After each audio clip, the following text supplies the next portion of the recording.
বিসমিল্লাহ। এক কয়টা দিছি ভাই? একটা দিছেন।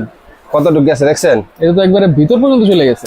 দুইটা দুই। আছে আর আচ্ছা ভাই, পাইছেন? আপনি কি আগে কষাই ছিলেন নাকি? কেন ভাই, আমি সারা বছর আমার কিসের ভিডিও করতে দেখছেন? সারা বছর তো ডিনার সেটের ভিডিও দেখছি। পাইছেন? দেখেন এটা তো কয়টা দিছি? এই যে দুইটা কোপ দিছেন, এই যে 3 নাম্বার কোপ। কয়টা দিছি ভাই? এই যে দেখেন, মানে 3-4 কোপে পুরো অর্ধেক করে ফেলছেন হাড্ডিটা। হাড্ডিটা, এই যে পুরো হাড্ডিটা, আস্ত হাড্ডিটা দেখছেন? ভাই আপনি তো বললেন যে এইটা আপনি বছরে একবার দেখান। হ্যাঁ অবশ্যই তো এখন বছরে এরকম একবার কোরবানির সময় কাজ তো আমরা করি নাকি? অবশ্যই এরকম আমরা কি সবসময় করতে পারবো? 100% ভাই। যদি এরকম চাপাতি থাকে যদি নাকি? আপনার এরকম একটা চাপাতি আপনার হাতে থাকে, ঠিক হ্যাঁ। আছে, তাহলে এরকম একটা না 20টা গরুর কাজ করতে পারবেন আপনি একাই। 20টা গরুর কাজ করতে পারবো একাই?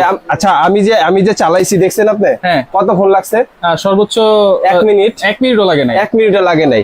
তো এই জন্যই বললাম, যদি আমার না আপনার হাতেও যদি থাকে, সুন্দর করে আপনার শেপ মতো কাটবেন। আচ্ছা। আপনি মনে করেন যে আপনার 5 ঘন্টার গরু হ্যাঁ। আধা ঘন্টায় কাজ করে শেষ করতে পারবেন। মানে নিজের গরুকে নিজে বানাবো এরকম কিছু ছুরি চাপাতি আজকে নিয়ে আসছেন, অবশ্যই। যাতে সহজেই আমরা কাজ করতে পারি। হ্যাঁ, আবার দেখেন, এই দেখেন একটা দেখি বসছে। কোনো কিছুই কিন্তু হয় নাই। দেখছেন? 4-5টা কোপ দিছে পুরো হাড্ডির মধ্যে। হ্যাঁ। কিছুই কিন্তু হয় নাই।